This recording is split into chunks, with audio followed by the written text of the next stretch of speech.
Les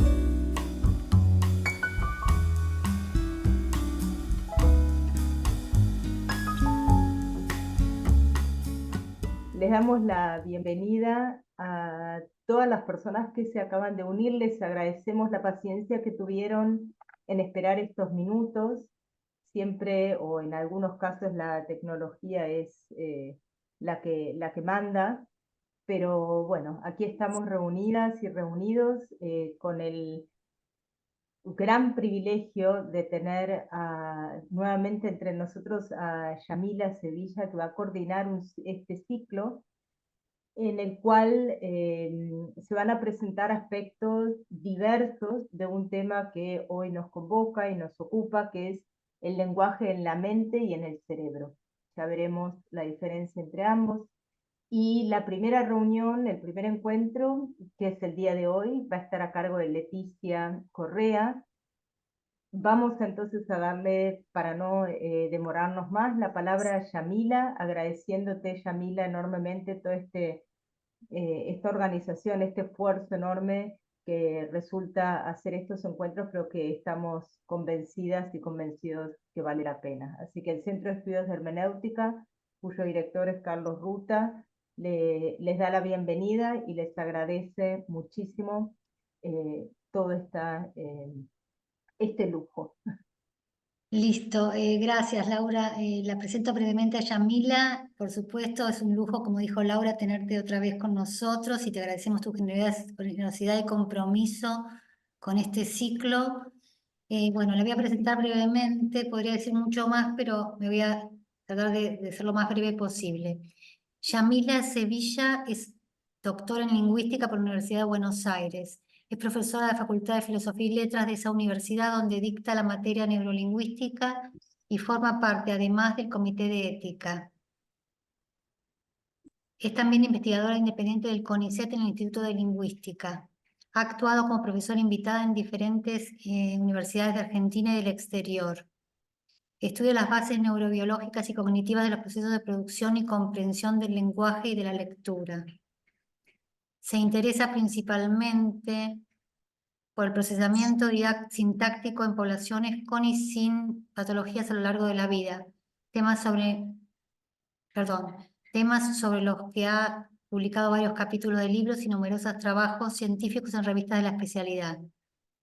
Ha participado en muchos eventos científicos internacionales y se preocupa por comunicar el conocimiento actual sobre las relaciones entre el lenguaje y el cerebro a público no experto. Bueno, muchas gracias, Yamila. Te dejo la palabra. Bueno, buenos días. ¿Se escucha bien? Ahí sí. Perfecto. Perfectamente. Bueno, buenos días. Yamila, Bienvenida. perdón, Sí, un minuto, que cometí una omisión, y es el que canal.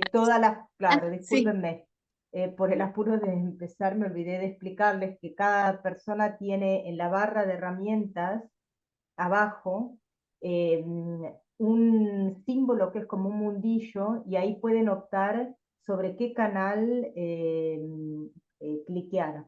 Si quieren escuchar a cada persona en su lengua original, optan por la primera opción, que es idioma original. Si quieren escuchar todo en castellano, en español, cliquean en español, y si quieren escuchar todo en portugués, cliquean en portugués. Perdón, Yamila, gracias. No, por favor. Bueno, bienvenidas y bienvenidos a este primer encuentro de este ciclo que llamamos El lenguaje en la mente y el cerebro. Muchas gracias por estar acá. En primer lugar, entonces empiezo por agradecer de verdad al Centro de Hermenéutica de la Universidad de San Martín esta invitación para llevar adelante este ciclo, a Carlos Ruta, a Laura Carugati, Diego Sánchez y especialmente a Marina Mayor, que siempre es tan generosa y paciente conmigo, y realmente por ponerse al hombro la organización de esto.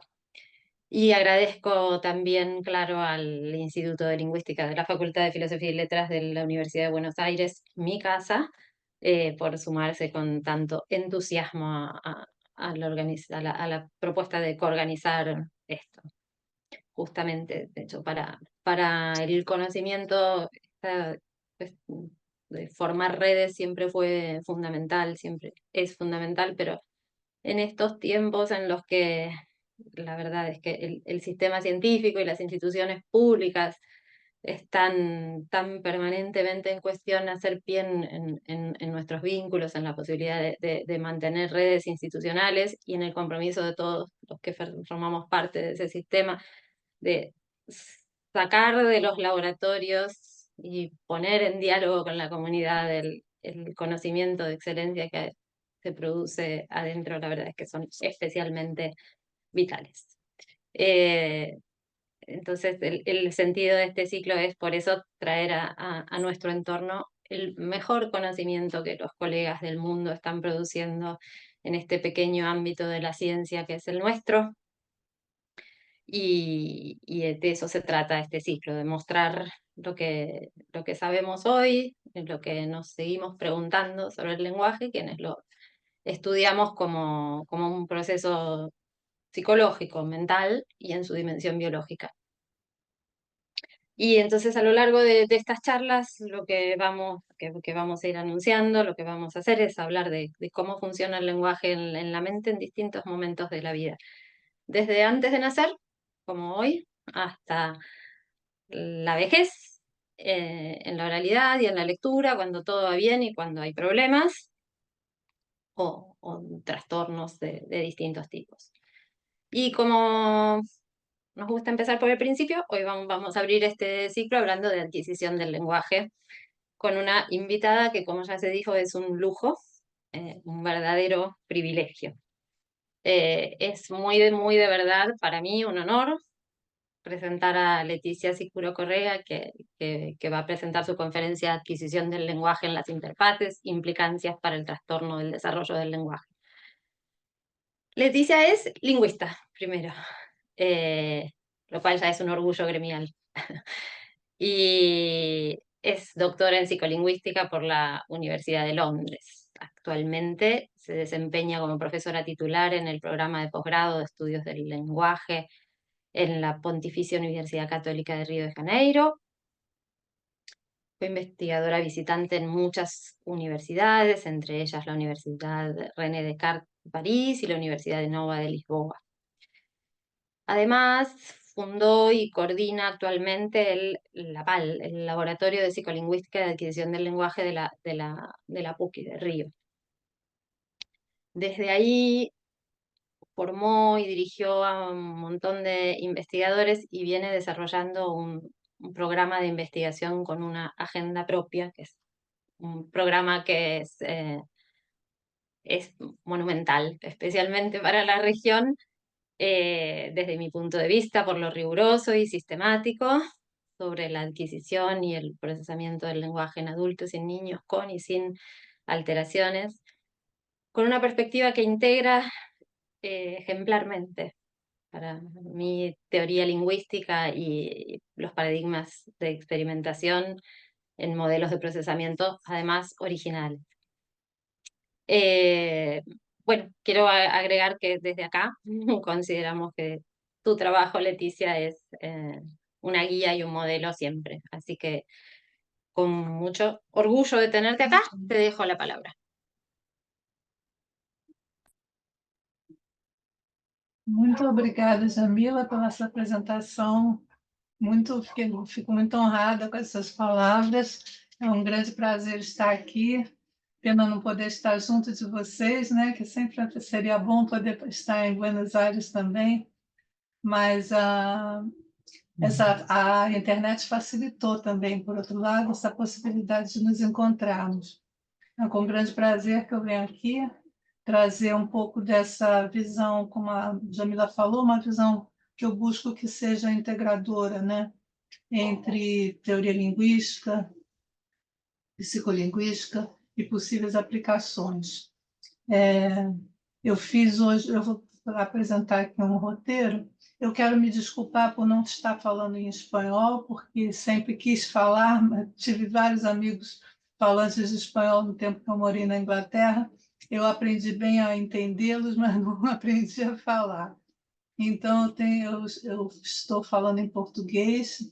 E eu fiz os slides em inglês, que eu achei que seria mais fácil para as pessoas acompanharem. Então, eu vou partir de um roteiro.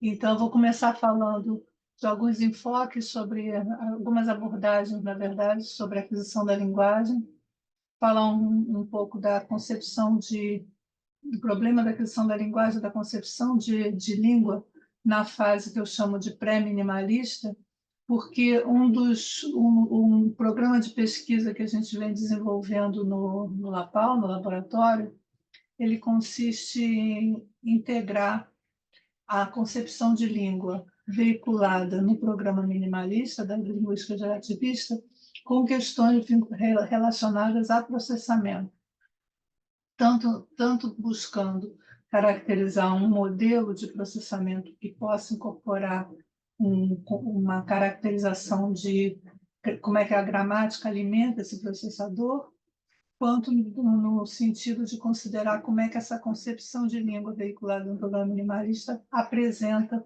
o problema da aquisição da linguagem. E é sobre esse aspecto que eu vou falar hoje, né?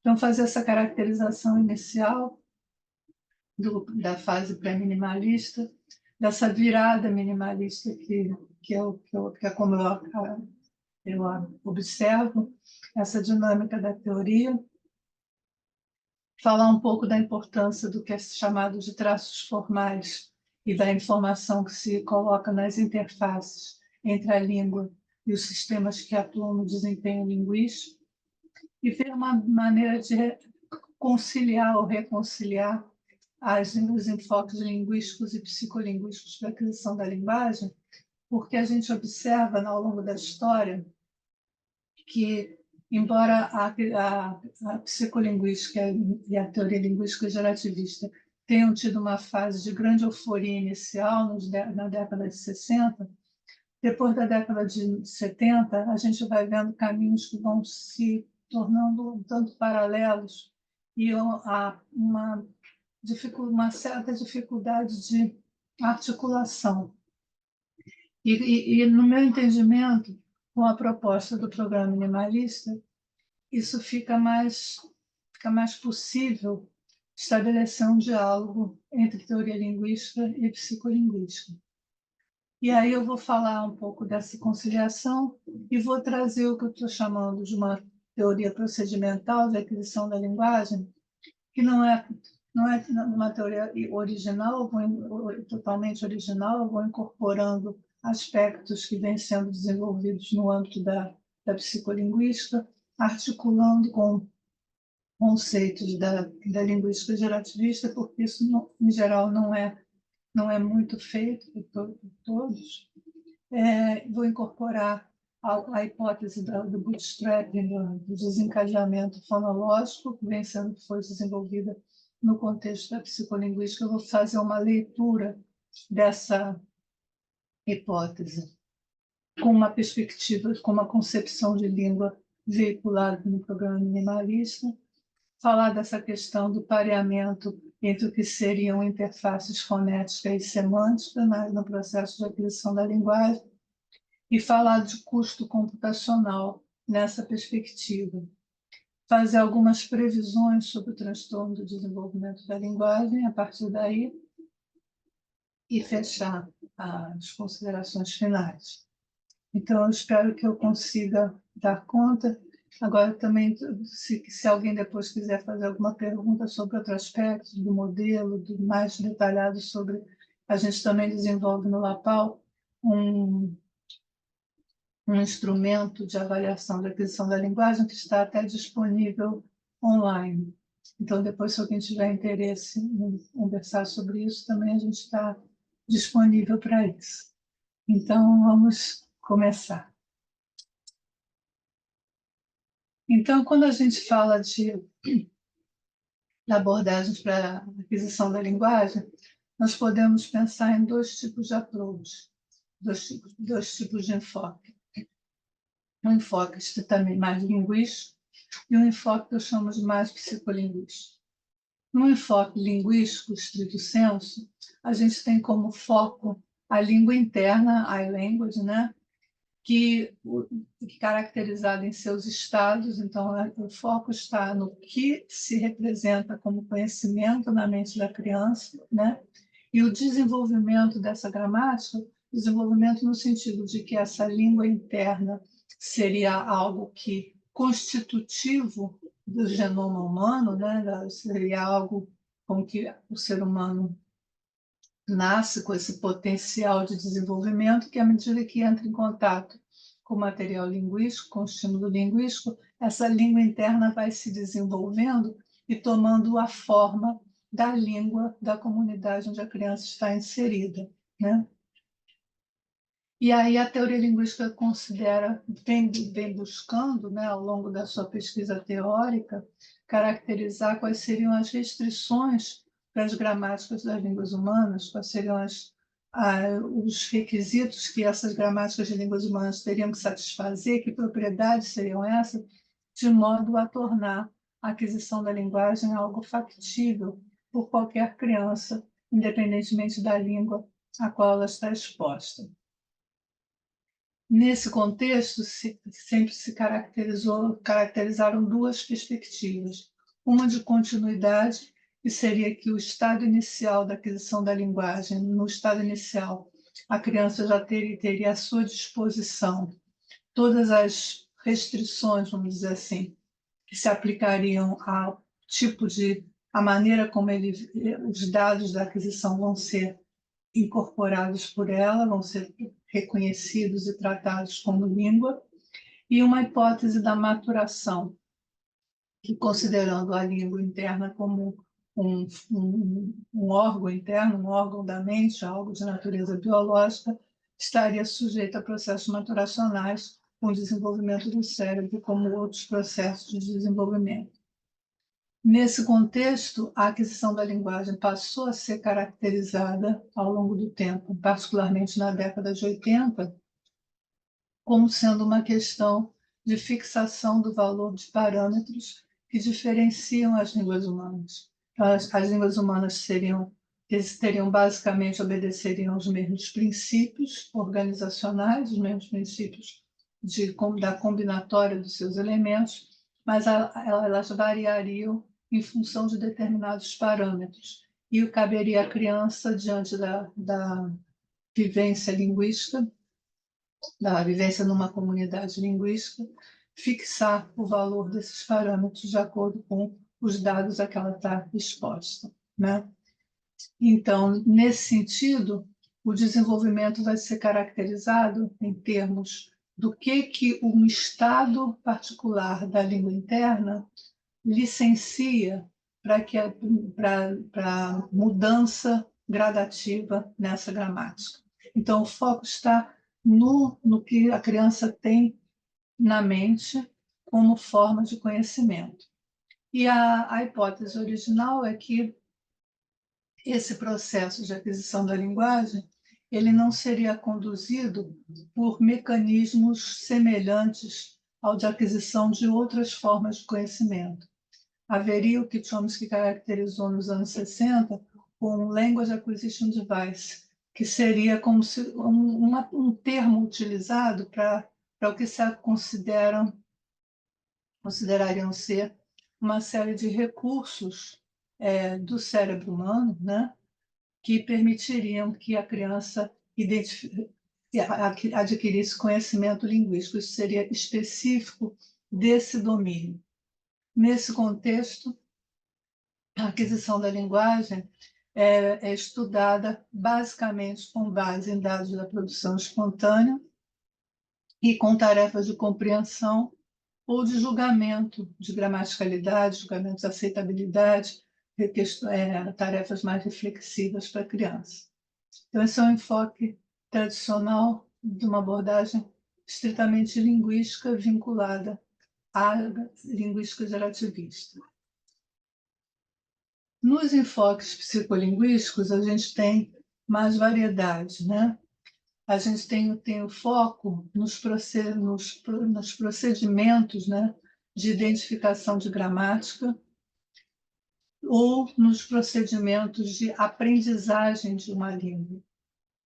Os termos a identificação de gramática se identificam com enfoques mais compatíveis com a teoria gramatical, enquanto que, quando se enfatizam os processos de aprendizagem, estrito sensu, são abordagens que são menos vinculadas a uma concepção de língua trazida pela linguística gerativista. E, quando a gente considera esses enfoques psicolinguísticos, então, eles cobrem um grande espectro de posicionamentos epistemológicos.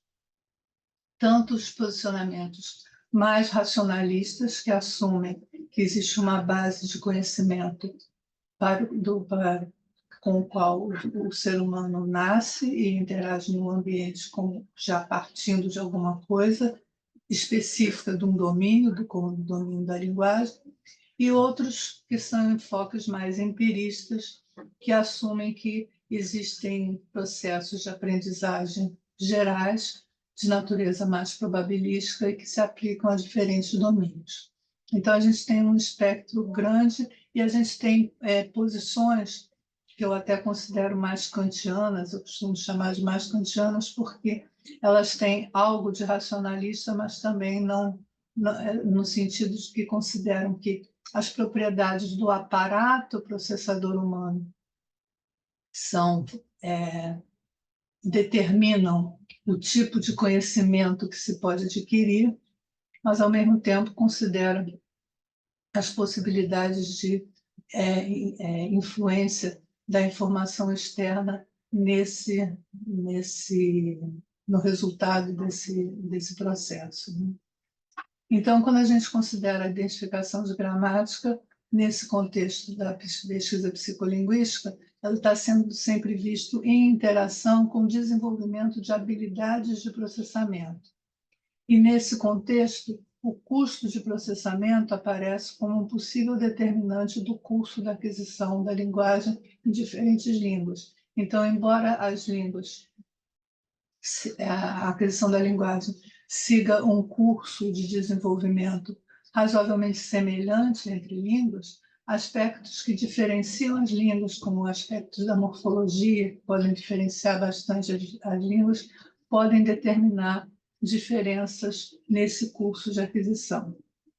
E quando se consideram restrições à forma das gramáticas, essas restrições, como vocês devem saber, são uma condição necessária, né, para que a gramática seja adquirida, elas são pensadas não necessariamente em termos de uma gramática universal, como isso é pensado no contexto dos enfoques linguísticos, mas considera-se que pode haver determinantes específicos de domínio, mas pode ser que no processo de aquisição da língua ou na própria constituição das propriedades das línguas humanas, aspectos de natureza mais cognitiva apresentem restrições à forma dessas gramáticas e ao processo de aquisição. Até aí está claro? Se alguém quiser perguntar alguma coisa, também pode anotar aí. Acho que por conta da interpretação fica mais difícil fazer questões ao longo da fala, mas se quiserem anotar alguma coisa, podem anotar. Então, quando a gente pensa nos enfoques psicolinguísticos, podem ser considerados processos específicos de domínio, processos mais gerais de aprendizagem, e o que é prevalente no processo de aquisição, ser de natureza mais geral ou mais específica, mais compartilhada com outros domínios ou mais específicos, passa a ser uma questão empírica. Nesse contexto dos enfoques psicolinguísticos, apresenta-se um problema que não é apresentado na teoria linguística. A teoria linguística apresenta o problema da aquisição da linguagem como forma de conhecimento, como é que é possível isso acontecer, mas nesse contexto mais psicolinguístico e mais da ciência cognitiva, de um modo geral, aparece o que é chamado de problema do bootstrapping, ou desencadeamento, ou alavancagem do processo de aquisição. Ou seja, quando se considera bootstrap, a gente já está considerando que existe uma dotação biológica para a aquisição da linguagem. Mas não se sabe o que faz com que essa dotação biológica se manifeste em processo de aquisição. Ou seja, o que desencadeia esse processo? O que faz com que operações sintáticas passem a funcionar na mente da criança de forma que ela possa vir a combinar elementos do léxico de forma estruturada, né? Então, a ideia é como que a criança tem esse processo inicializado, né? E no que diz respeito aos dados de aquisição, nos enfoques psicolinguísticos, eles são de natureza predominantemente experimental, com tarefas de compreensão, com tarefas de produção eliciada, né? De formas que se possam testar hipóteses, porque os dados da fala espontânea são muito interessantes, eles também são utilizados, mas eles não permitem que se testem hipóteses sobre o processo. Eles geram hipóteses, muitas vezes. E aí, no contexto psicolinguístico, a gente tem mais a possibilidade de testar hipóteses sobre esse processo, explorar como é que ele se desenvolve, isolando determinadas variáveis, de forma a tentar construir um modelo do processo de aquisição. E nesse contexto também se desenvolveram tarefas que são destinadas a captar o que a criança percebe, o que a criança já identifica no estímulo linguístico antes mesmo de começar a falar, né? E essas técnicas requerem um laboratório, elas requerem um Baby Lab. A gente aqui no Lapal tem um Baby Lab, trabalhou com isso já por algum tempo. No momento a gente não está trabalhando diretamente com bebês, mas eu vou trazer alguns dados para vocês dessa fase para exemplificar esse tipo de tarefa. Então, a gente vê que, tradicionalmente, esses enfoques linguísticos e psicolinguísticos eles são conduzidos mais ou menos em paralelo. A gente não tem uma grande articulação entre esses domínios ao longo do tempo. Mais recentemente, isso começa a ficar mais presente, né? Particularmente em função das mudanças na teoria linguística das quais eu vou falar. Então, quando a gente fica diante do programa minimalista, o programa minimalista, como vocês devem saber, é um programa de pesquisa que foi apresentado no contexto da linguística gerativista, particularmente na linguística gerativista divertente chomskiana, né? A gente sabe que o gerativismo tem várias manifestações, várias tendências, mas a tendência predominante é a tendência gerativista. E por que eu dialogo mais com essa tendência dessa vertente chomskiana? E dentre as vertentes do gerativismo é onde fica mais clara uma preocupação com o problema da aquisição da linguagem. Mas a gente vai ver que essa preocupação deixa de lado, por outro lado, uma preocupação com a possibilidade de incorporação de um modelo de língua em modelos de processamento. Mas, de qualquer maneira, a gente vai ver que essa proposta minimalista promoveu o que me parece ser uma relação mais próxima entre os enfoques linguísticos e psicolinguísticos, da mesma forma que uma relação mais próxima entre gramática, está faltando um R aí, e processamento.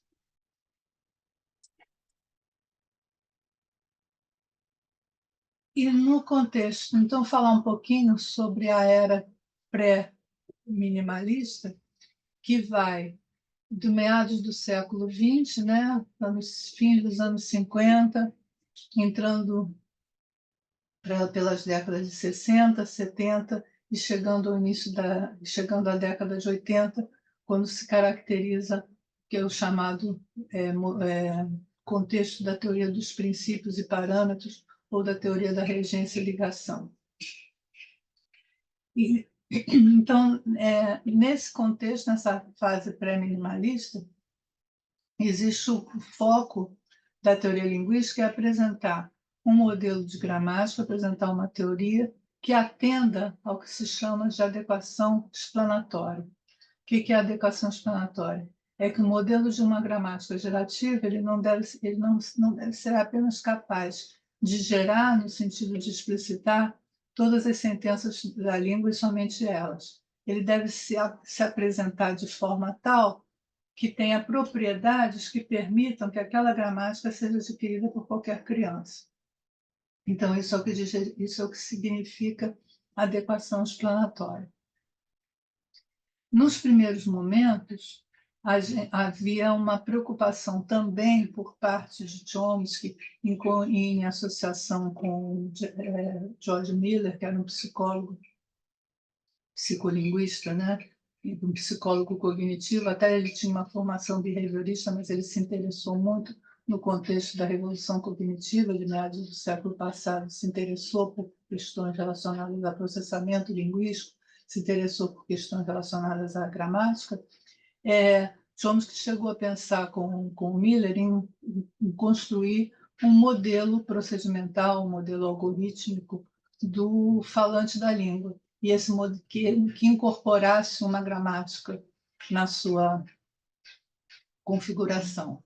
Mas essa vertente foi abandonada no contexto da teoria linguística, quando o foco ficou centrado em caracterizar o que poderia ser atribuído ao estado inicial da aquisição da linguagem, o que poderia ser atribuído a esse conceito criado de gramática universal, que seria a base inicial para que a criança viesse a adquirir uma língua.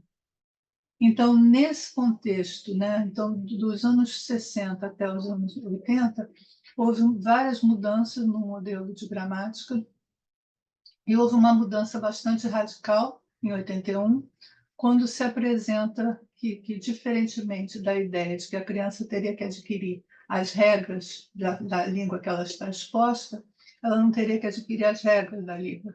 A maneira de falar de regras sintáticas da língua seria uma forma de falar, porque isso seria um epifenômeno consequente do fato das línguas todas serem caracterizadas em termos de princípios que seriam universais. E toda a preocupação da teoria linguística nessa época foi identificar, caracterizar quais seriam esses princípios universais e dar conta da variabilidade, caracterizando parâmetros de variação, possíveis valores para esses parâmetros, e problematizando onde esses parâmetros estariam manifestos, né? Então, foi uma fase de uma profícua produção de pesquisa em vários domínios da linguagem. O estudo da linguagem ficou dividido em várias subteorias, em várias subáreas, para que se buscassem esses princípios, essas possíveis interrelações.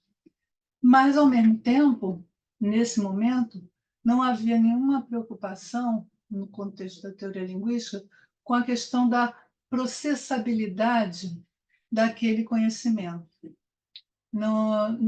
Embora na busca por fatores de natureza universais, por princípios universais, questões relacionadas à localidade das relações, ao licenciamento das condições, viessem emergindo. Mas não havia uma preocupação com o quanto essa gramática seria adquirível do ponto de vista dela ser processável pela criança. Não havia, então, nenhuma preocupação explícita com a legibilidade da informação gramatical, ou seja, a ideia é que a criança fixe os parâmetros da língua. Mas com base em que tipo de input? Com base em que tipo de dados? Isso não ficava muito claro. No entanto, essa ideia, né, de fixação de parâmetros pressupõe que haja uma evidência, a evidência empírica para isso. Também não havia preocupação em caracterizar um modelo de língua que atendesse a alguma restrição de custo computacional. A gente sabe, né, que os modelos de gramática não são, eles dizem respeito ao conhecimento linguístico em estado virtual, né? São as possibilidades combinatórias para elementos do léxico de forma estruturada em uma língua. Mas isso não é a maneira como o falante produz, o falante compreende. Mas, de qualquer maneira, essa combinatória é uma computação gramatical. E essa computação ela precisa obedecer a algum tipo, ela tem algum custo. Mas essa questão do custo dessa computação não vinha sendo problematizada explicitamente, pelo menos, a meu ver, na década de 80. E aí a gente tem uma observação feita pelo Chomsky posteriormente, que revela muito como é que a teoria linguística se manifestava nos anos 80. Ele diz que essa teoria, né, de princípios de parâmetros de government and binding, né, regência e ligação, nessa teoria havia 3, 4 ou talvez 5 sistemas gerativos que funcionariam de forma independente, todos fazendo a mesma coisa, mas operando separadamente. Um para formar estruturas D, a partir da teoria X-barra, ciclos transformacionais, mapeando a estrutura D na estrutura S, ciclo transformacional convertendo, mapeando estruturas S na forma lógica, alguma coisa que mapeasse a forma lógica numa interface semântica, alguma coisa que mapeasse a estrutura S numa forma fonética, enfim. O Chomsky vai enumerando como é que essa gramática, essa teoria estava extremamente complexa, extremamente emaranhada, e, na verdade, o objetivo maior, que é explicitar que propriedades são essas das gramáticas humanas, não estava sendo atingido. Por outro lado, se uma vez que os princípios e parâmetros estavam sendo considerados como sendo, caracterizando a informação atribuída a uma gramática universal, a informação atribuída ao conhecimento inato que a criança tem, né? Isso tem uma implicação para uma questão de compatibilidade com teorias biológicas a respeito do que pode ser atribuído de forma específica de domínio ao genoma humano. Então, isso estava gerando um problema. Então, a gente vem na virada minimalista, a gente vem como parte de uma preocupação metodológica, né? Onde o Chomsky vai se referir à navalha de Occam, né? O Occam's Razor, no seguinte, que aqui traz o princípio da parcimônia. O princípio da parcimônia, tanto do ponto de vista metodológico, para tratar, caracterizar o modelo de língua, a teoria de língua, quanto como um princípio, vamos dizer assim, norteador do modo de funcionamento do universo, me parece, né? Então, né, que é assumir que o universo, a natureza, né, aquilo que é biológico, obedeceria a um princípio de parcimônia, e nesse contexto a língua funcionaria de forma ótima, atendendo a esse princípio. E essa preocupação metodológica levou à formulação de um mínimo de operações gramaticais, ou seja, foi atribuído um pequeno conjunto de operações que combinam elementos do léxico criando objetos sintáticos em estruturas hierárquicas, e essas operações seriam parte da dotação biológica do ser humano, né? A variabilidade das línguas passa a ser restrita ao léxico. Então, não haveria regras sintáticas específicas de uma língua. Toda informação específica relativa à sintaxe, à morfologia, à fonologia de cada língua estaria especificada no léxico. E os parâmetros estariam restritos aos traços formais de categorias funcionais do léxico, havendo apenas 2 níveis. Anteriormente havia nível de estrutura D, de estrutura S, de forma fonética, de forma lógica, e um nível de estrutura de superfície, né, relacionando esses níveis. E nesse contexto passa a haver apenas 2 níveis de descrição, que seriam os níveis chamados níveis de interface. Então, o resultado de uma derivação linguística passa a ser visto como um par, que é uma forma fonética vinculada a uma forma lógica, e esse par se apresenta como níveis de interface, no sentido de que a forma fonética, os elementos do léxico já estruturados e já linearizados, já apresentados na posição que eles aparecem, eles apresentam as propriedades que permitem que eles sejam produzidos, falados, articulados e percebidos, e a forma lógica, que apresenta esses elementos organizados com seus traços semânticos em determinadas posições estruturais, de forma tal que uma interpretação semântica possa ser criada composicionalmente. Então, há essa simplificação metodológica. Agora, ao mesmo tempo, e é o que eu acho mais interessante nessa virada, é a preocupação ontológica. A preocupação ontológica está em ir além da noção de adequação explanatória.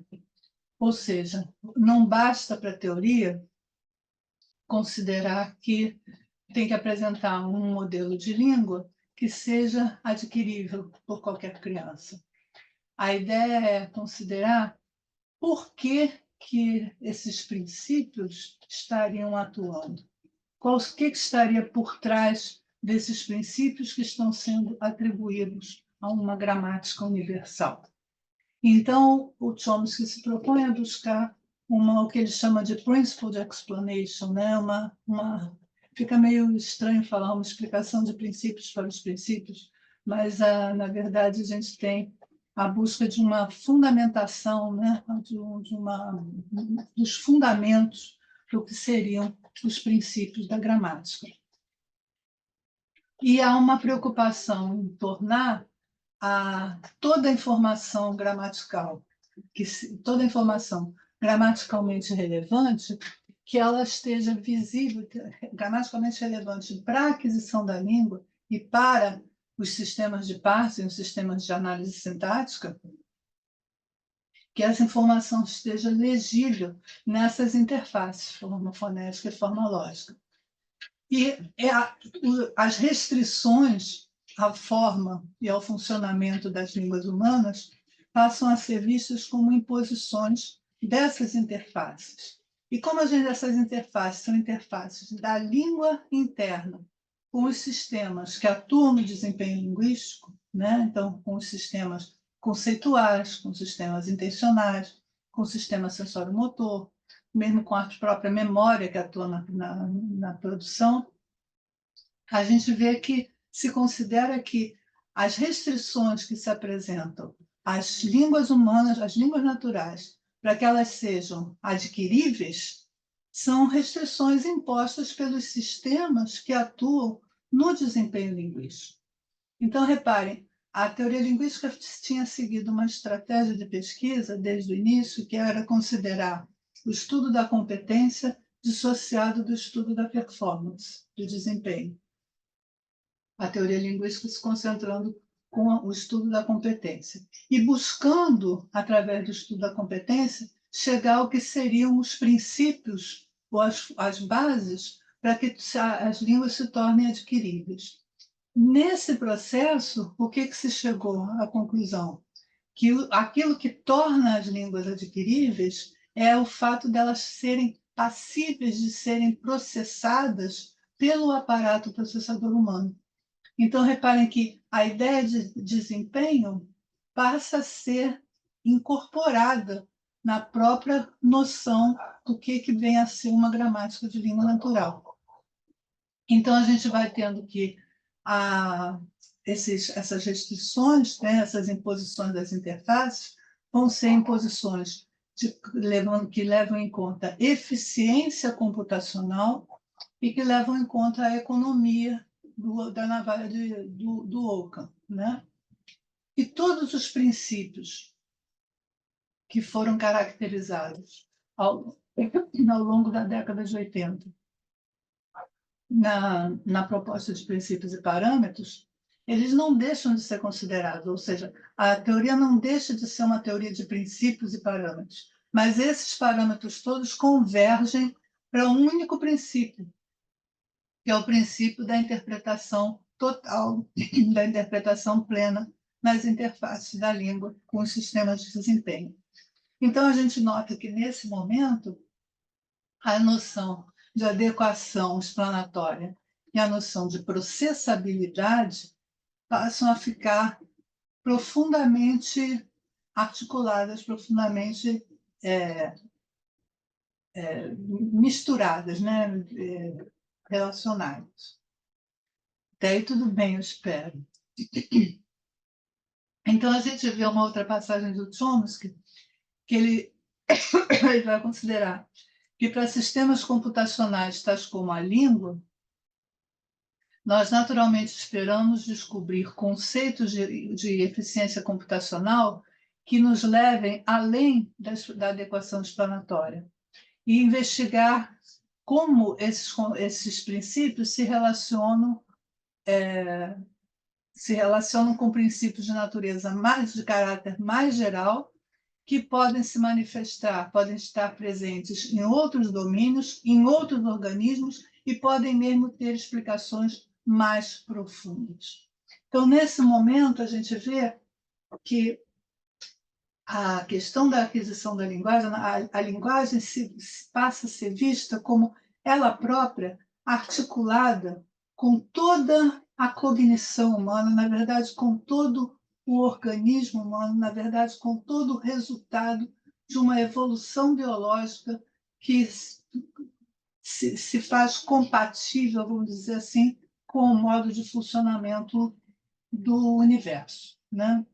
Então, a gente tem, embora a língua seja um domínio específico, enfatiza-se agora não apenas uma faculdade de linguagem como um domínio específico, a gente tem uma faculdade de linguagem num sentido restrito, que diz respeito à questão das línguas atenderem à recursividade, a gente poder fazer um número de encaixamentos infinito na estrutura, mas a gente considera essa faculdade de linguagem de uma forma mais ampla, articulada com todos os sistemas que atuam no desempenho linguístico. E, nesse sentido, é que eu vejo uma possibilidade de, sim, integrar o estudo da teoria linguística com o estudo da aquisição da linguagem na perspectiva do processamento da linguagem pela criança. Então, são apresentados 3 fatores como responsáveis pelo design das línguas humanas, né? Que seriam a dotação genética, né?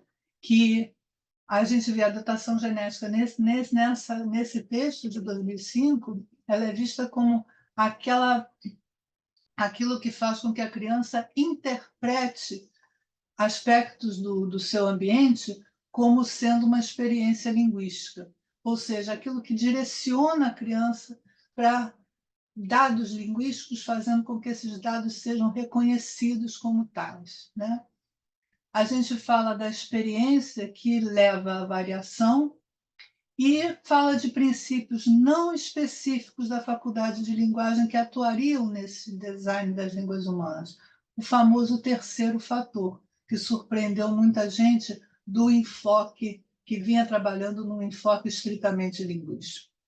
Esse terceiro fator diz respeito a princípios de análise de dados, a eficiência computacional e a outros princípios que possam atuar no desempenho linguístico, que possam vir a moldar aquilo que seriam possíveis gramáticas das línguas humanas.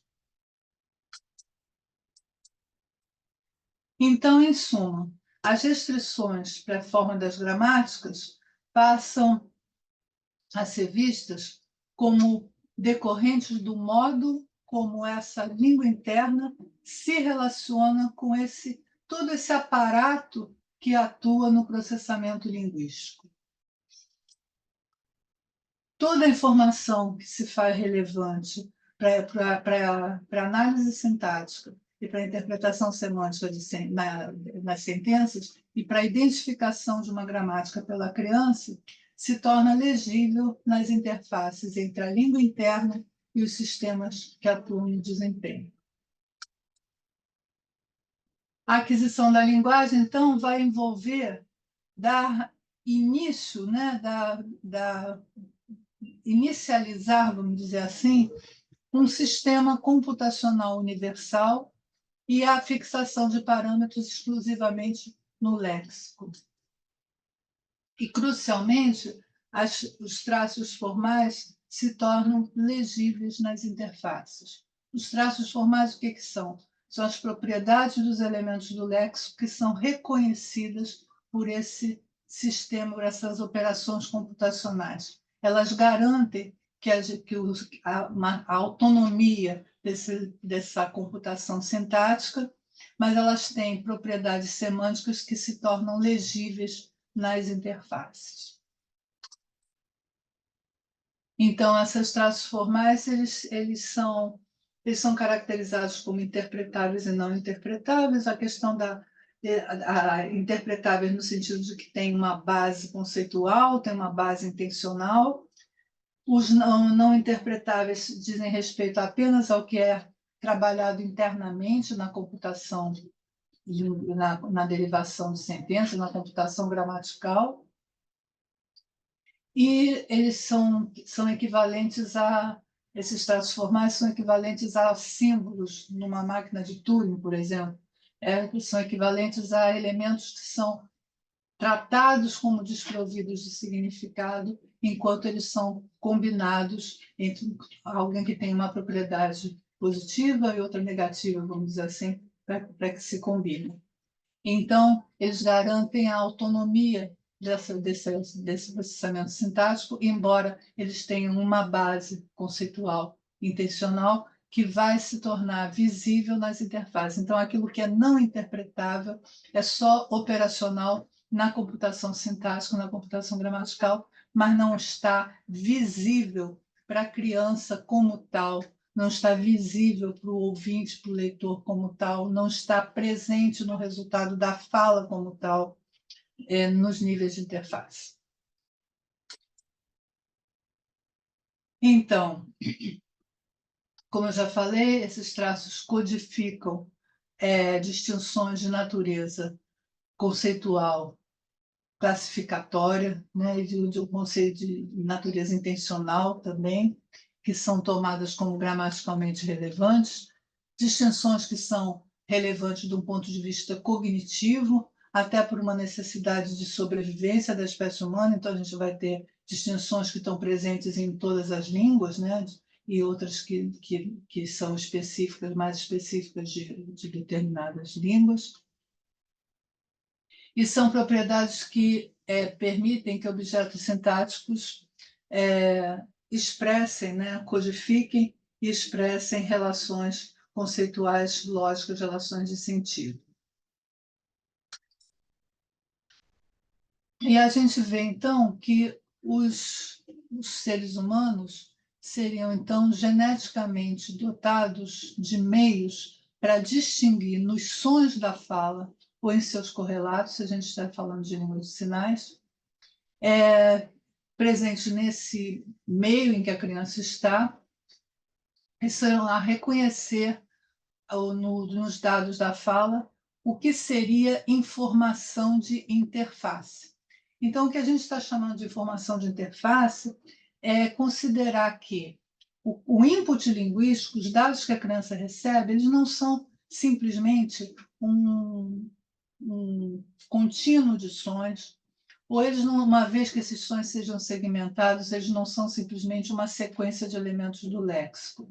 Eles são percebidos pela criança, e isso é que difere esse enfoque de outros enfoques psicolinguísticos também.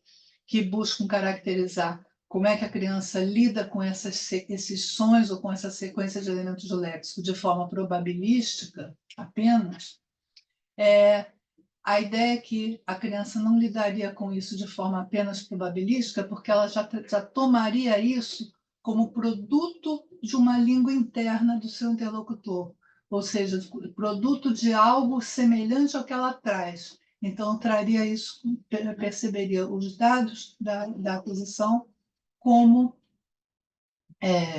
material que está numa interface entre a mente do falante e aquele som, entre a sua mente em desenvolvimento e aqueles dados que estão sendo recebidos.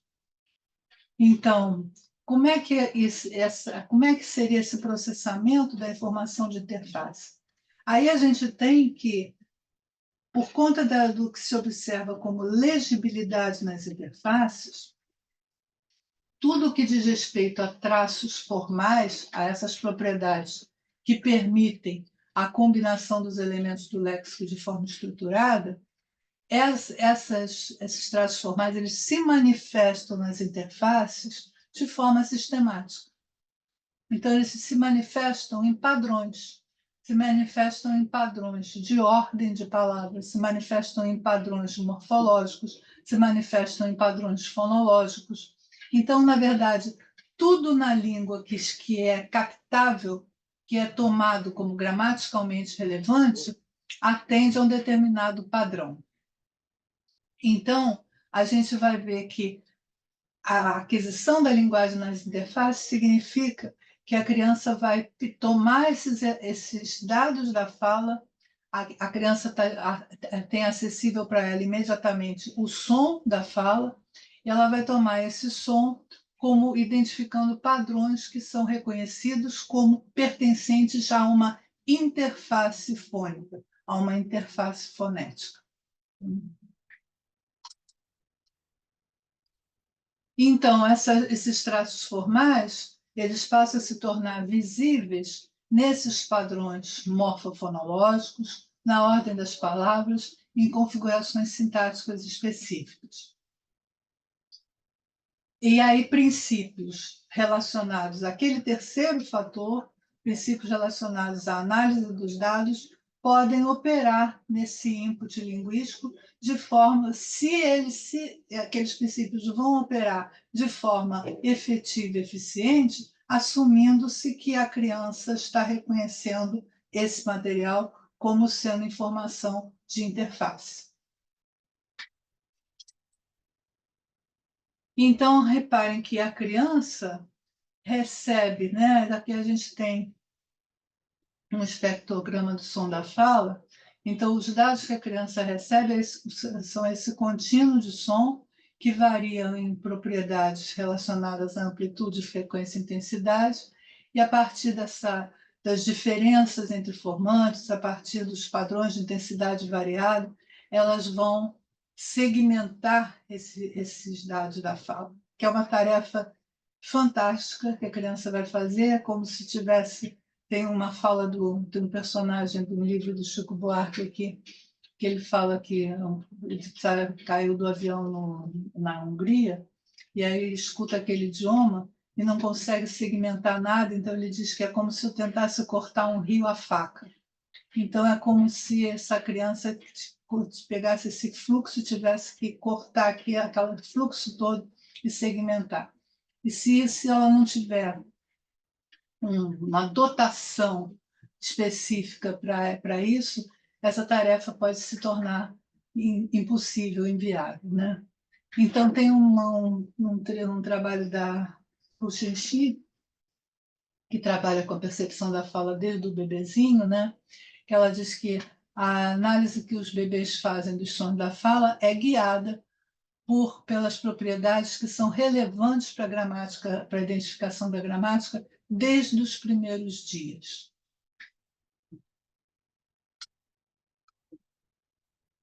Então, quando a gente vai tentar conciliar, ou reconciliar esses enfoques linguísticos e psicolinguísticos, nesse ponto, é interessante trazer um conceito que tem sido usado, foi incorporado ainda na década de 90, fim da década de 80, início da década de 90, por um psicólogo chamado Zukzik, que trabalhando com a percepção da fala pelo bebê, que é um conceito que vem da etologia e diz respeito à aprendizagem guiada por fatores inatos.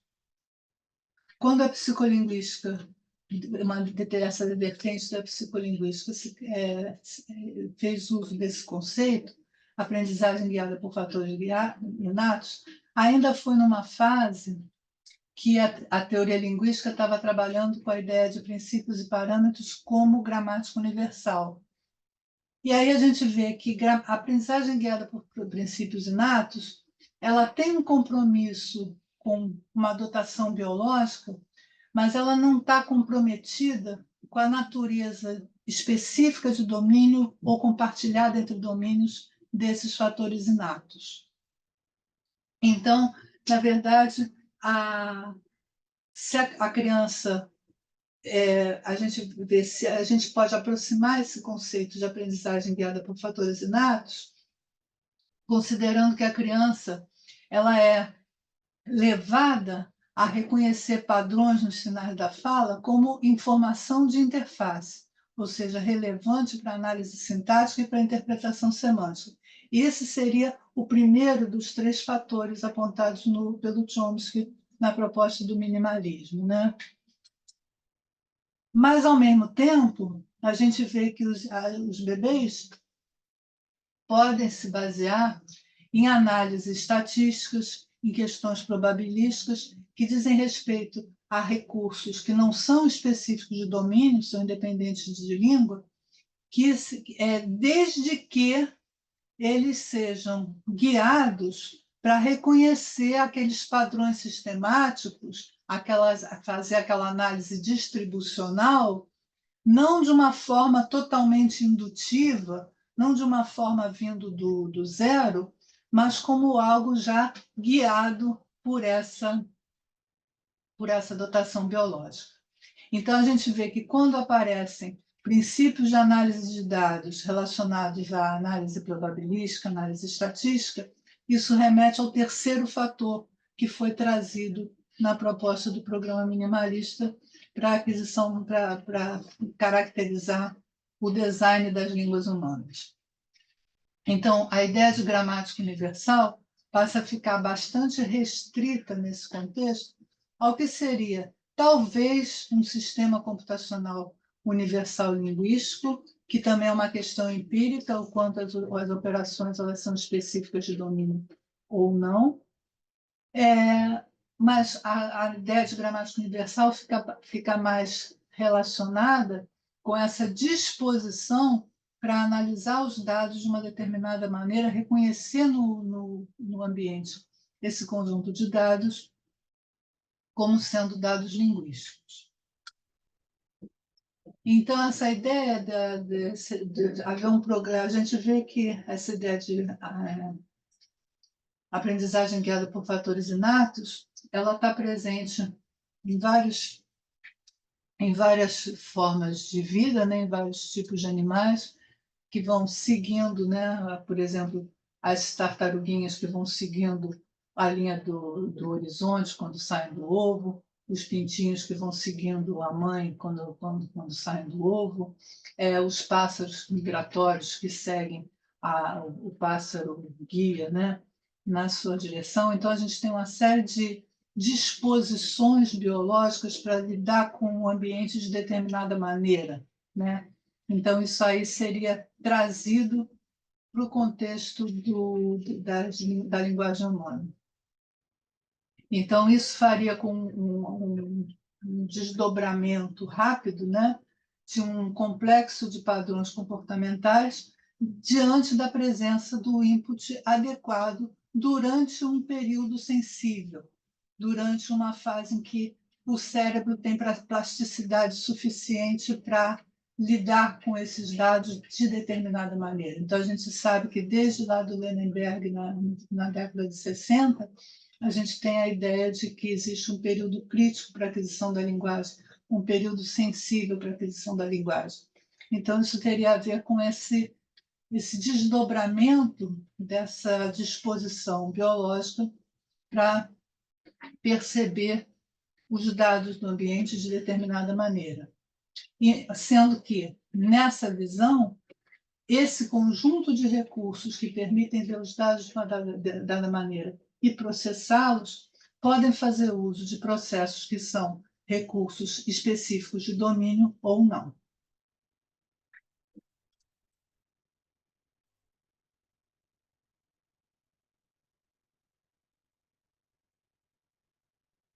Tem que aparecer uma mensagem aqui do lado. Então, a gente poderia dizer que a aprendizagem guiada por fatores inatos, eu chamaria de sendo o Language Acquisition Device no minimalismo. Então, na década de 60, a gente tinha um Language Acquisition Device, né? Assumindo-se que seriam mecanismos específicos de domínio que permitem a aquisição da linguagem. Nesse contexto, a gente incorpora a esses mecanismos um terceiro fator, que tem a ver com propriedades e imposições de todo um aparato processador dos sistemas de desempenho.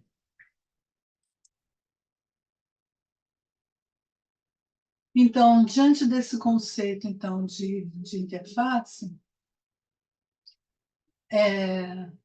a criança vai reconhecer padrões no sinal da fala como gramaticalmente relevantes. A gente vai ter a prosódia delimitando janelas de processamento, né? Que seriam pacotes informacionais que permitem que a informação seja mantida na memória de curto prazo, para que certas representações sejam identificadas e sejam criadas, facilitando uma análise distribucional. A criança faria uso de uma análise distribucional, como um bom estruturalista antigo, mas ela, dentro da perspectiva que ela não estaria buscando toda a informação dos dados, ela já estaria analisando esses dados a partir de determinados pressupostos que derivam da inserção da língua interna no conjunto dos sistemas de desempenho. E aí a gente nota que, nesse contexto, aos 9 meses de idade, a gente tem evidência de que a criança lida com informação, tanto acústica quanto distribucional, que converge, fazendo com que a criança consiga delimitar fronteiras de palavras, fronteiras de sintagmas, fronteiras de orações. E aí eu trouxe, ainda vou falar um pouquinho antes do que eu trouxe, a gente vê que nessa distribuição que a criança nessa análise distribucional, né, desses padrões fonológicos que a criança vai fazendo, ela vai chegando a duas categorias. Uma classe de elementos, poucos elementos altamente recorrentes, em geral fonologicamente pequenos, fáceis de ser segmentados junto com outros, que seriam o que a gente identifica como os elementos funcionais de classe fechada, e o seu complemento, o resto. Então, a gente tem o início da constituição do léxico. A criança vai... E repare, para que o sistema computacional funcione, esse léxico tem que ter traços formais, senão ele não, se for um léxico sociriano, em que eu tenho assim, que significante e significado, não vai ter computação sintática. Esses elementos do léxico eles têm que ter traços formais, propriedades formais. Então, para que a primeira propriedade formal que se estabelece no léxico é a distinção entre elementos de classe fechada e o resto, que seria o conjunto dos elementos de classe aberta. E a gente vê que por volta dos 10 meses aos 14 meses, mais ou menos, a criança é capaz de perceber elementos de classe fechada como diferentes de outros, a gente vai mostrar um pouquinho de dados sobre isso, no fluxo da fala. Isso tanto captado com dados comportamentais, quanto captado em dados neurofisiológicos.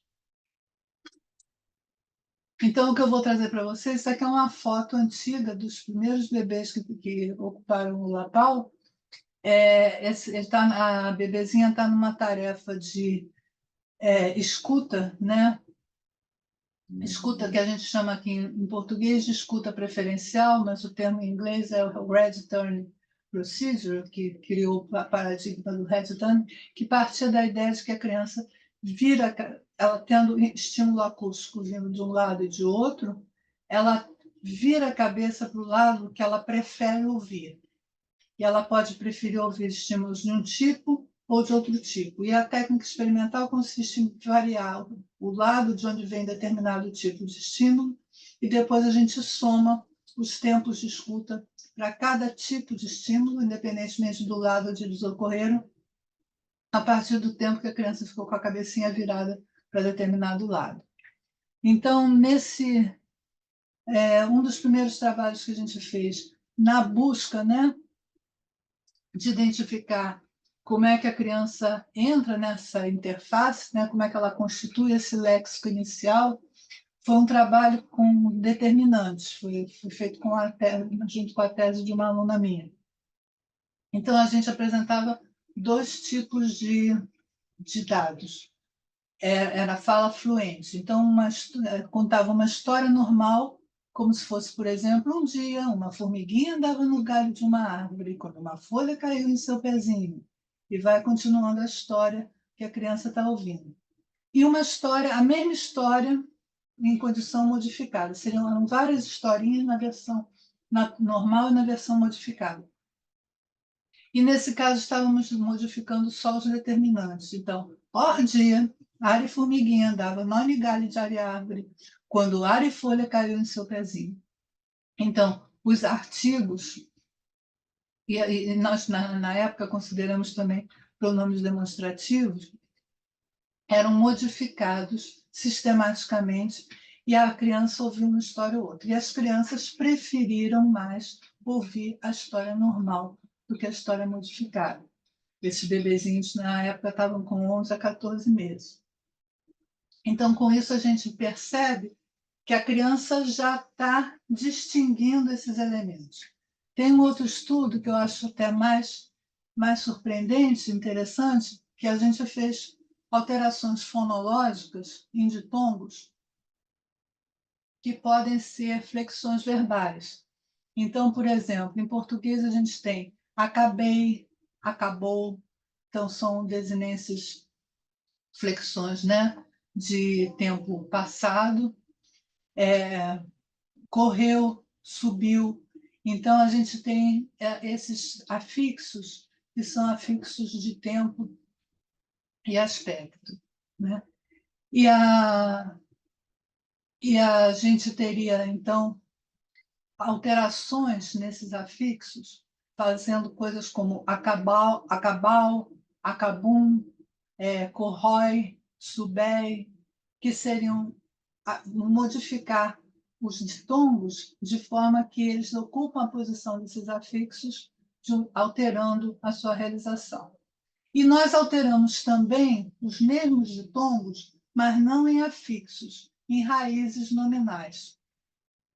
Então, por exemplo, baleia ficaria como balóia, besouro ficaria como besumbro, camafeu ficou como camafor, barril ficou como barrei.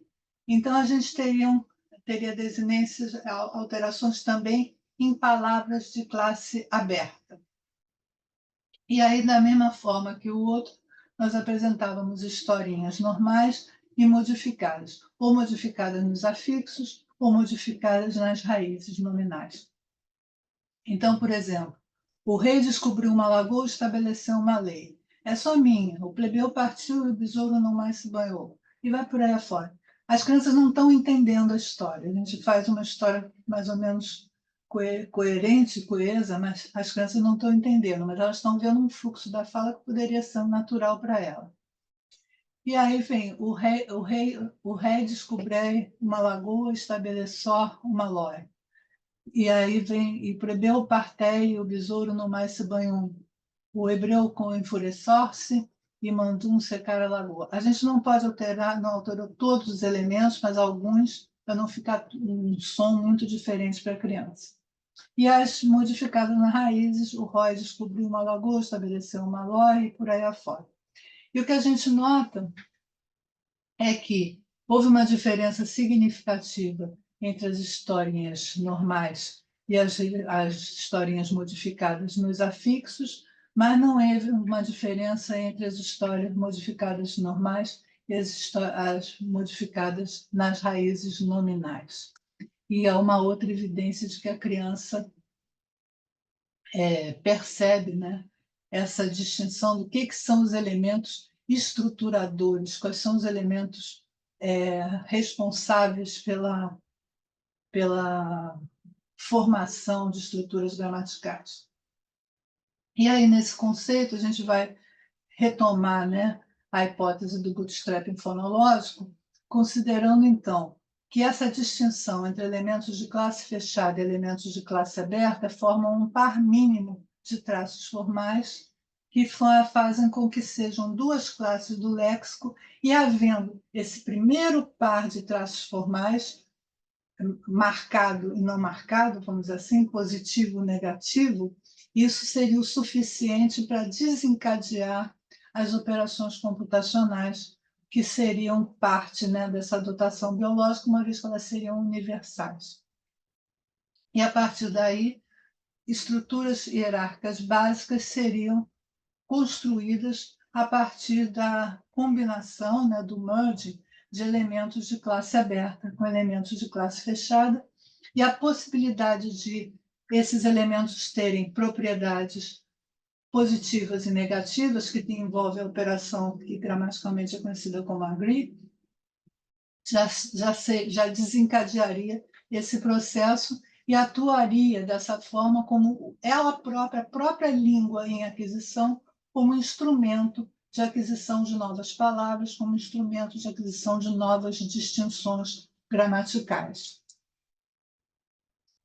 E aí a gente vê que o parsing, né, o processamento sintático, ocorreria ainda com categorias subespecificadas, mas com um pressuposto de que haveria uma concordância interna entre esses traços formais para que esse parsing possa ocorrer, e com isso haveria a identificação das categorias lexicais e a especificação gradual dos traços formais. Aqui é um exemplo do estudo que a gente fez, também no contexto da dissertação de uma aluna, considerando o quanto a criança tomaria os elementos da classe determinante como fundamentais, como instrumentais para a caracterização de classes lexicais, de categorias lexicais. Nós usamos o paradigma da fixação visual intermodal, ou seja, a criança olha para imagens e tem que olhar o tempo, o que a gente mede é o tempo de olhar para uma determinada imagem enquanto se fala alguma coisa, a partir do que se fala alguma coisa. Então, por exemplo, nós trabalhamos com palavras homófonas. Por exemplo, pinto pode ser pinto, filho da galinha, ou pode ser o pinto do verbo pintar, né? Brinco pode ser o brinco da orelha, ou pode ser o brinco do verbo brincar. Então, quando a gente tem o pinto na mesa, eu tenho um determinante, que é o artigo, né? E é um determinante ramificado, ou seja, ele pede um sintagma nominal como complemento. E quando eu tenho eu pinto, eu tenho um determinante também, mas ele está projetado numa categoria, mas num nível estrutural acima. Então, ele não pede um complemento. Então, se ele não pede um complemento, o outro elemento que vem depois dele não entra no mesmo sintagma, vai formar um outro sintagma. Então, a gente viu pelo tempo de fixação que essas crianças, por volta dos 18 meses, elas olham mais, quando eu digo o pinto na mesa, elas olham mais para essa figura não sei se vocês veem no cursor, para essa figura do que para essa. Quando eu digo eu pinto a mesa, elas olham mais para essa do que para essa. Eu brinco da boneca, eu brinco com boneca. A gente não tem muitos homófonos, então eram esses, era o mato da barata e o mata barata. Então ficou barata e cucaracha. Então ficaram essas mostrando que como é que o parsing pode se realizar, trazendo para a criança a categorização já de uma palavra, de uma classe lexical. Quando a gente já vai para esse momento que a criança já está por volta de 1 aninho, nós já saímos da interface estritamente fônica e já estamos fazendo um pareamento entre a interface fonética e a interface semântica. E com isso vai havendo a progressiva especificação dos traços formais. Isso aqui é uma criança diante de uma técnica de identificação de imagem a partir da fala de um boneco, de um fantoche. Isso aqui é uma tarefa que explora o quanto a criança percebe o elemento determinante na língua, numa língua como o português, como o elemento que contém informação relativa a gênero. Existe todo um trabalho de várias pessoas que consideram que a aquisição do gênero se faz pela forma da vogal temática do nome. Nós consideramos que, na verdade, a aquisição do gênero se faz pelo determinante. Então, apresentávamos para a criança uma tarefa com 2 personagens, sendo que um tem um nome inventado. Então, aqui tem um dabo e aqui tem um peixe. O dabo e o peixe estão jogando bola na praia. Olha o dabo. E o que aconteceu? E aí a gente pergunta, quem pegou a bola? Aí a criança pode responder, o dabo, pode responder, ele, pode responder, esse, mas a resposta dela vai marcar o gênero. E aí a gente apresenta palavras com várias formas de vogal temática. Então, tem o dabo, tem o daba, da mesma forma que em português eu posso ter o mapa, que é masculino, e tem o dab, da mesma forma que eu posso ter em português o pente, o pente, que é masculino. E eu também apresento para a criança, cadê meu curso? Adabo, que vai ser feminino, da mesma forma que em português eu posso ter a tribo. Eu tenho adaba, que é o mais comum, que eu tenho a vogal temática semelhante ao artigo feminino e que poderia ser vista como um morfema de gênero marcado, mais do que uma vogal temática. E eu teria adab, da mesma forma que eu tenho em português a ponte. E aí a gente vê que as criancinhas de 2 aninhos, no caso do masculino, eles se baseiam no determinante, preferencialmente, particularmente quando ele é semelhante à desinência, mas mesmo assim, quando ele não é semelhante. No caso, aqui interessante, no caso do feminino, do morfema feminino, a criança começa a se confundir, porque ela talvez já esteja percebendo, são crianças de 22 meses, que esse A ele não é só uma vogal temática, ele pode ser um gênero marcado. Mas aos 4 anos, a criança se baseia exclusivamente no determinante para determinar o gênero da palavra. Então, a gente vai considerar que a criança reconhece variações sistemáticas dentro dessa classe do determinante e é para atribuir o gênero a palavras novas, baseada no pressuposto de que há uma concordância, ou seja, que há uma relação sintática entre o determinante e o nome. Da mesma forma, a gente trabalhou com a noção de número, trabalhando também com nomes inventados, então a gente dizia para a criança, numa tarefa de identificação de imagem, mostra os dabos para o Dedé, ou mostra os dabo para o Dedé. Mostra o dabus para o Dedé, como seria no inglês, que a marcação de número é só no nome, ou mostra o dasbo para o Dedé, onde a gente teria um S no meio da palavra, tipo um infixo, talvez. Então, a criança, a gente tem uma palavra inventada e tem dois elementos aqui inventados.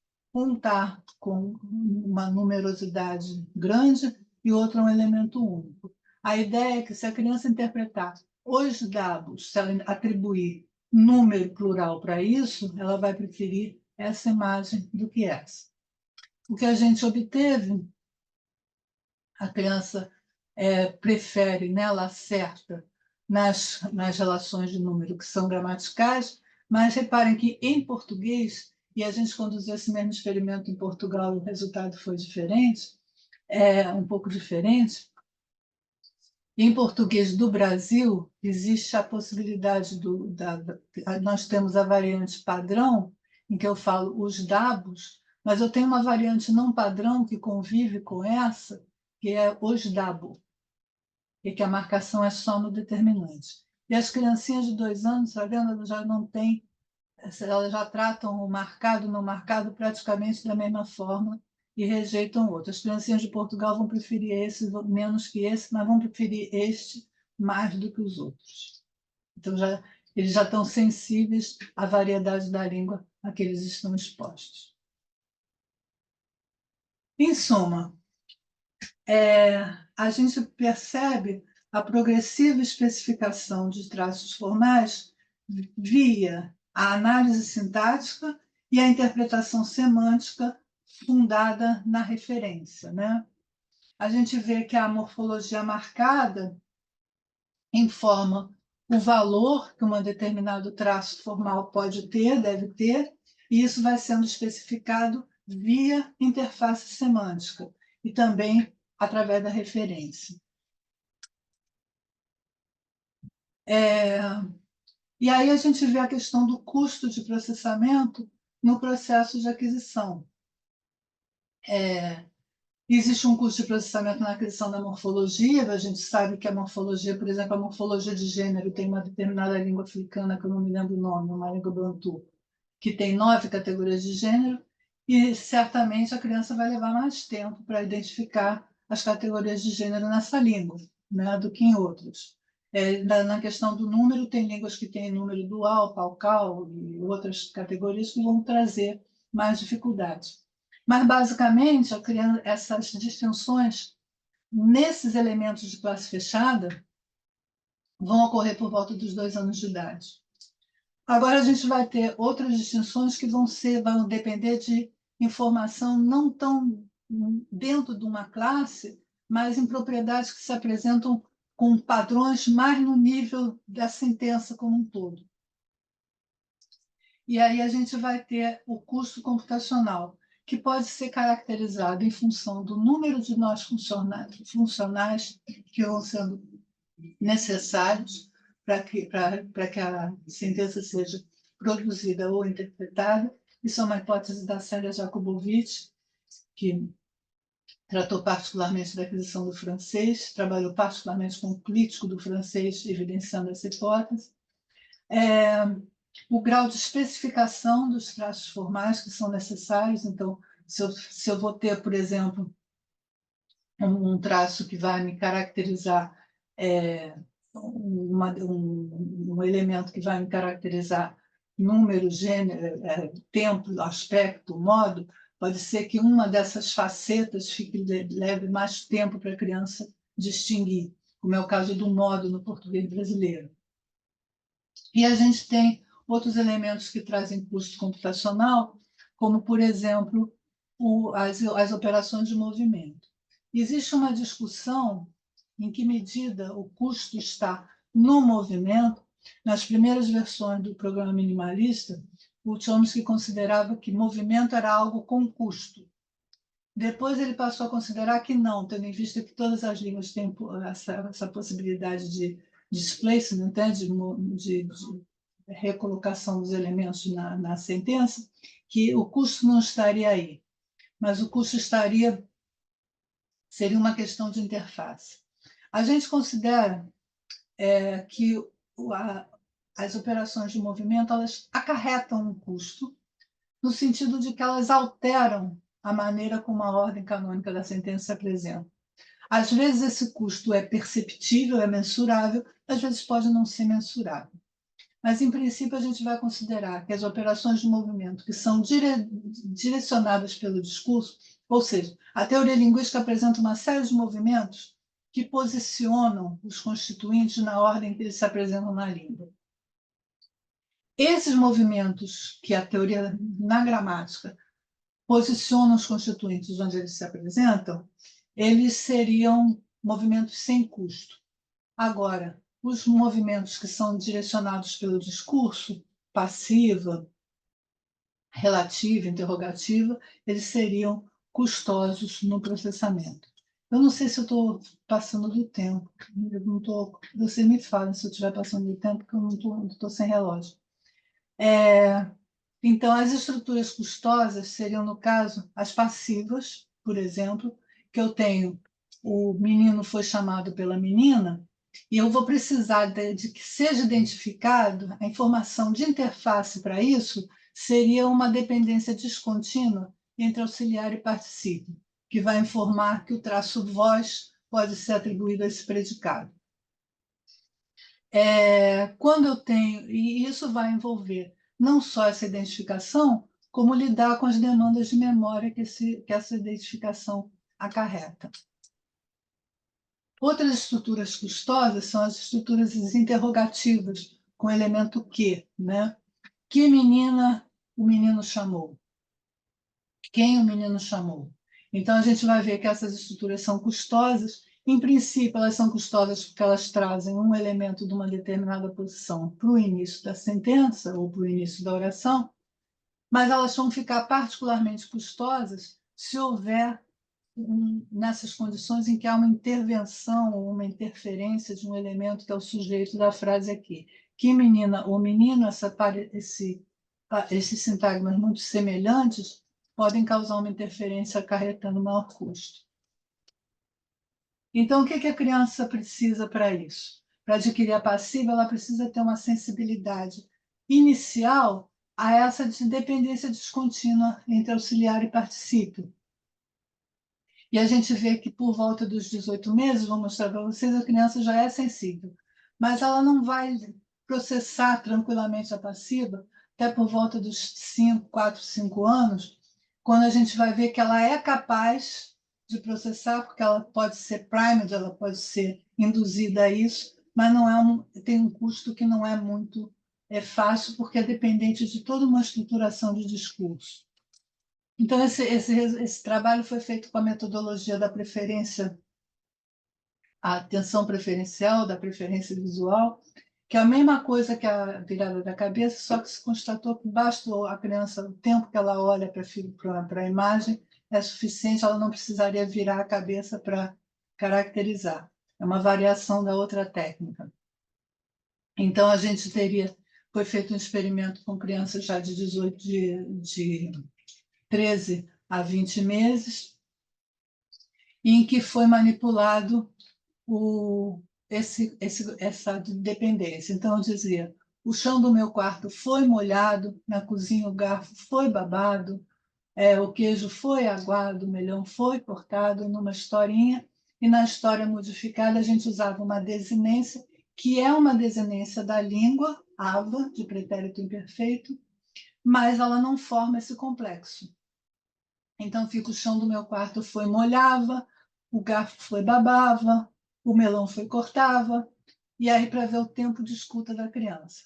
O que a gente percebeu é que dos 13 aos 15 meses elas não diferenciam uma forma da outra, elas não estão sensíveis a essa dependência descontínua, mas que dos 17 aos 20 meses, ou seja, por volta dos 18 meses, elas já estão sensíveis a essa informação de interface, aí elas estão na interface fônica, elas ainda estão interpretando, que vai ser fundamental para que ela venha fixar o valor do traço voz na sua gramática, no seu léxico.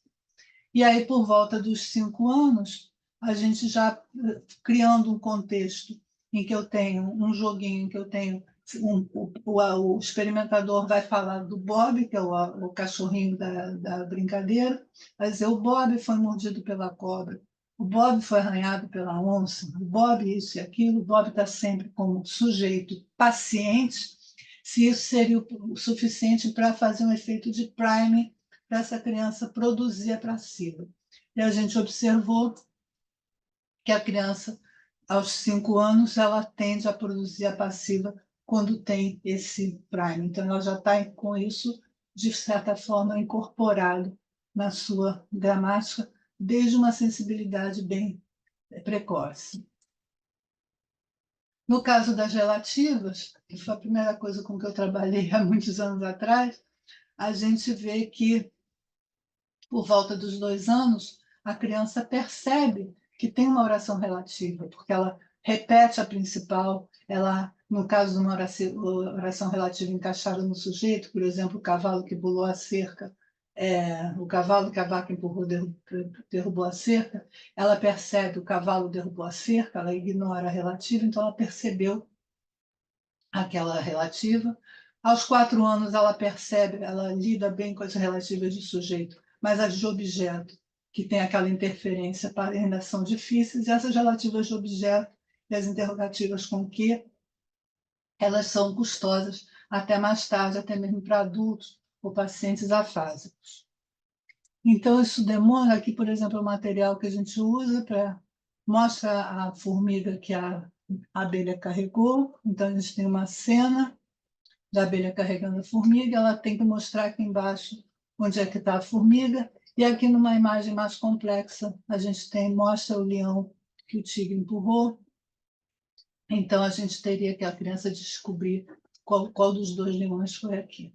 Então, a gente vê que, nesse caso, essas tarefas que são usadas para ver a compreensão de relativas, elas demandam muita coisa, elas demandam a identificação das propriedades da relativa nas interfaces, mas elas demandam a estratégia de memória e elas demandam também funções executivas, exercendo controle e até inibindo determinadas ações. Então, o custo da aquisição ou o custo do desenvolvimento linguístico vai ser função não apenas do que está nas interfaces, mas daqueles sistemas que interagem com a língua, particularmente a memória de trabalho.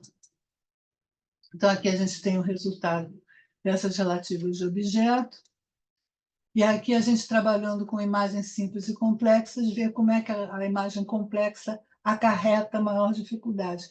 Isso é uma coisa que eu falo para o pessoal da fonoaudiologia, que, no caso das crianças com transtorno do desenvolvimento da linguagem, trabalhar com as estruturas simples, em imagens simples, em tarefas simples, é muito mais promissor para a criança identificar a informação de interface antes de apresentar uma tarefa mais complexa que demande outros recursos além disso.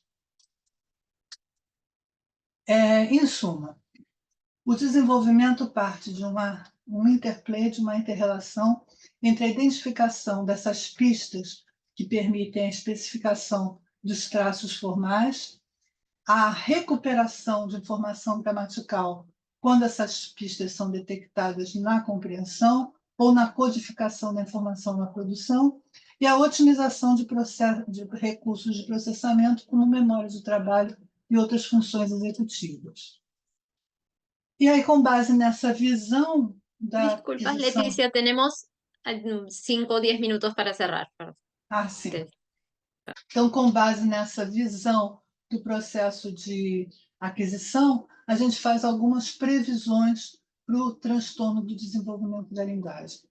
Então, o desenvolvimento típico requer, então, a identificação dos elementos de classe fechada na interface fônica, a representação desses elementos como elementos funcionais, a identificação de distinções morfofonológicas nessa classe de elementos, a representação dessas distinções na fixação dos parâmetros, representação de informação relativa a movimento sintático e otimização do recurso de memória. Na verdade, o que se pensa é que o transtorno do desenvolvimento da linguagem pode afetar cada um desses processos. E cabe ao fonoaudiólogo identificar onde, no processo de aquisição da língua ou no desenvolvimento linguístico, o processo está sendo afetado. Se, por exemplo, o transtorno do desenvolvimento da linguagem afetar a identificação dos elementos de classe fechada na interface fônica desde o início, vai haver uma grande perturbação, porque esses elementos eles inicializam o Bootstrap, eles inicializam o sistema computacional. Vai haver prejuízo na identificação das distinções morfofonológicas dentro dos elementos de classe fechada, e vai haver dificuldade na identificação dos traços específicos dessas categorias. Também nas operações de movimento e nas atividades de memória. Então, a gente sabe que o transtorno de desenvolvimento da linguagem é heterogêneo, mesmo numa mesma criança. E aí que as hipóteses relativas a processamento e hipóteses linguísticas não dão conta dessa variabilidade. Então, o que nós partimos a considerar é que esses diferentes fontes de dificuldade para esse transtorno que podem ser caracterizadas nessas demandas do processamento da aquisição da linguagem. Então, se ele tiver um comprometimento no programa biológico que faz o reconhecimento desses traços como informação de interface, ele vai ter um comprometimento no próprio Bootstrap e vai ter um desenvolvimento atípico. Ele vai ter um desenvolvimento que vai usar recursos que não são, vai tentar adquirir o gênero não pela concordância, vai tentar identificar a concordância por processos inferenciais. Então, a gente tem crianças que seguem um padrão de desenvolvimento diferente, nos casos mais graves.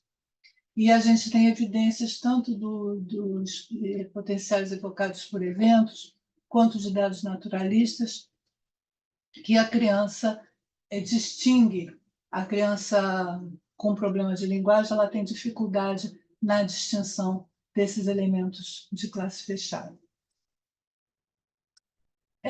Se a criança tem dificuldade com a identificação desses núcleos funcionais, no tipo de modelo que a gente vem trabalhando na articulação da gramática com processamento, esses núcleos funcionais dão origem a estruturas de cima para baixo, formando esqueletos sintáticos nos quais vão se acoplar os elementos lexicais, os nomes e os verbos. Se a criança tem problema com isso, então um comprometimento bem significativo pode ser previsto na formação dessas estruturas. A criança vai ter dificuldade de encaixar os elementos, a estrutura argumental nesses elementos funcionais, e aí vai omitir elementos, omitir sujeitos, omitir preposições, omitir os determinantes.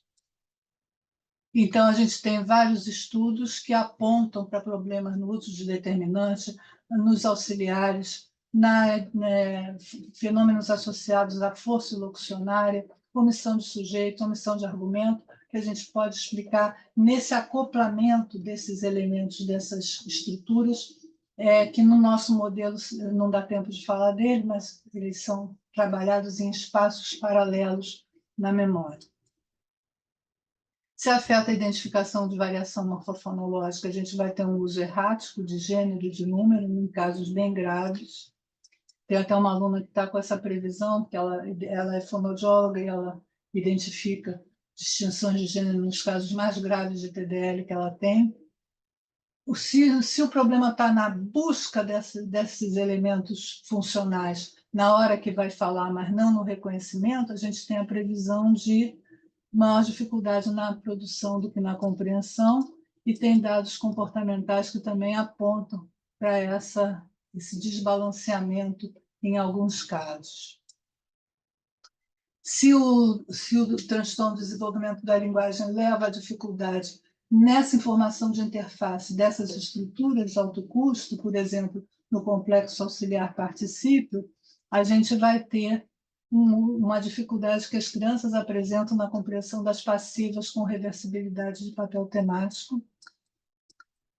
E também elas vão preferir as interrogativas in situ e dificuldade particular nas orações relativas, principalmente as de objeto. se a criança tem dificuldade nas estratégias de ensaio que precisam ser ativadas nesse processamento de alto custo, então elas vão ter dificuldade particularmente nas estruturas de objeto também. E a gente vê que as crianças devem ter dificuldade também no domínio das funções executivas. E a gente tem dados comportamentais que apontam para isso, e recentemente a gente fez um trabalho de uma correlação, apresentando 2 tarefas de controle inibitório, que é uma função executiva, com tarefas com as sentenças de alto custo. E teve uma correlação positiva. Quanto mais acertos nas tarefas de alto custo, com as sentenças de alto custo, mais número de respostas acuradas na tarefa de controle inibitório, e quanto mais acertos, menos tempo na tarefa de controle inibitório. Então, a gente vê que essas crianças são crianças em risco de TDL. E o mesmo foi encontrado em ambiente clínico com crianças já com diagnóstico de TDL. Então, a gente vê que o TDL ele inclui aspectos específicos da linguagem, mas também dos sistemas que atuam junto com a linguagem. Então, eu não vou falar isso, está muito não, eu vou falar só só o finalzinho. Então, essa teoria procedimental de processamento que a gente trouxe, ela consegue acomodar os dados do processamento dos bebês com a interface fônica. Ela traz uma explicação para a discriminação inicial dos elementos de categorias funcionais. Ela relaciona custo de processamento na aquisição com o desenvolvimento de habilidades de processamento, faz algumas previsões para o TDL, que encontram suporte na literatura, é compatível com a visão de que as manifestações do TDL podem ter diferentes origens, o que dá conta da sua heterogeneidade, é compatível com a visão do TDL, pode envolver recursos computacionais não específicos do domínio da língua, então, dessa maneira, concilia uma teoria que é guiada por fatores inatos, com esse processamento estatístico nas interfaces que, vamos dizer assim, se torna compatível com a proposta minimalista. Enfim, é isso. Desculpa a correria, eu acho que eu falei muito tempo, eu não controlei direito o tempo aqui. Mas obrigada. Muitas graças. Muchísimas gracias, Leticia, fue una conferencia espléndida. No sé cómo es si tenemos tiempo de poder hacer algunas preguntas, entiendo que no, ¿sí? Me dice Laura. Qué pena, pues. Claro, porque estamos ya Qué sobre la pena. hora, claro. Si podiam me avisar un poco más cedo. Perdón, sí, esa fui yo que no me animé a interrumpirte. Igual Desculpa, sí. pueden mandar falei muito. consultas o lo que sea por el correo del Centro de Estudios de Hermenéutica y las compartimos, no hay ningún problema. Yo tengo muchísimas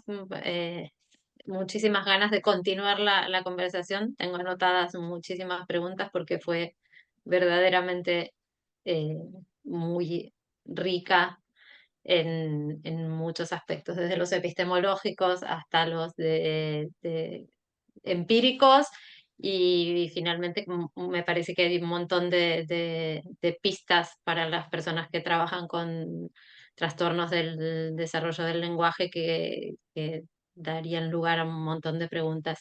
Es que es como te agradecemos enormemente la preciosa charla, y nosotras podemos continuarla y todos los que quieran pueden entonces continuarlas escribiéndonos, y nosotras podemos transmitirte esas consultas. Tá bom. De Desculpa, todos eu gostaria de modos, ouvir as questões de vocês, as dúvidas de vocês.